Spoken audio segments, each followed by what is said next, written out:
আসসালামু আলাইকুম। আজকে রোজার দিনে বৃক্ষরোপণের চিন্তা ভাবনা নিয়ে শুরু করতেছি। ৫-৫০টা সুপারি চারা নিয়ে আসছি। সুপারি চারাগুলা লাগাইতেছি, দোয়া করবেন সবাই।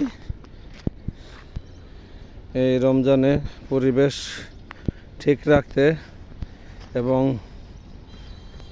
সৌন্দর্য ঠিক রাখার জন্য এই সুপারি গাছগুলো রোপণ করতেছি। ঠিক আছে, তো অ্যাকচুয়ালি এটা চরচার আলমনগর কেন্দ্রীয়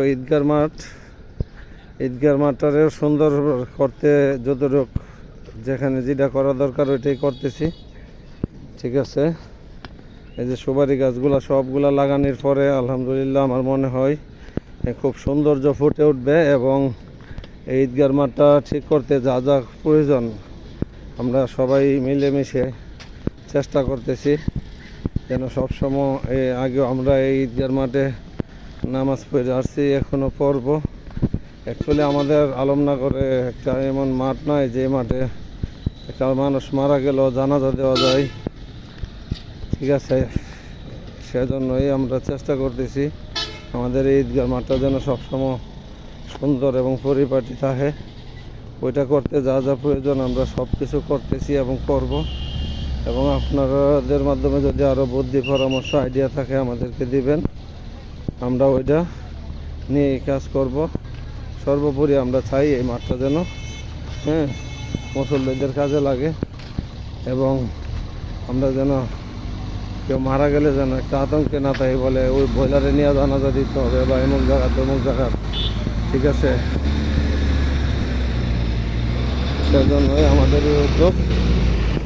এতে যদি কারো কোনো ভুল ত্রুটি হয়, আমাদের যদি ভুল ত্রুটি হয় আপনারা মনে করেন তাহলে ধরাই দেবেন। আমরা চাই সংশোধনে আসি। এই যে আলমনগর কেন্দ্রীয় বাইতুল নূর রেলওয়ে জামে মসজিদের ঈদগার মাঠের হইতে সকলকে জানাই। ঠিক আছে, এই যে শুভেচ্ছা।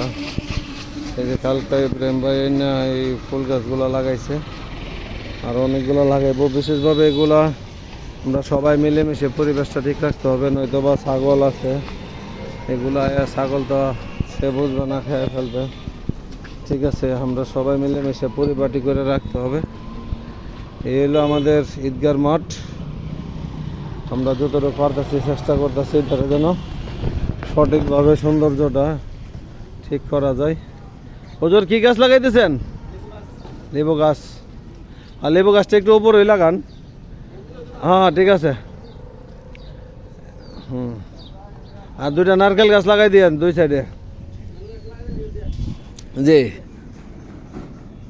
তো সবাই ভালো থাকবেন, সুস্থ থাকবেন। যার যার অবস্থান থেকে দেশ ও সমাজের জন্য ভালো কিছু করবেন, নিজে ভালো কিছু করবেন এবং অন্যকে ভালো কিছু করার জন্য উৎসাহিত করবেন। আল্লাহ হাফেজ।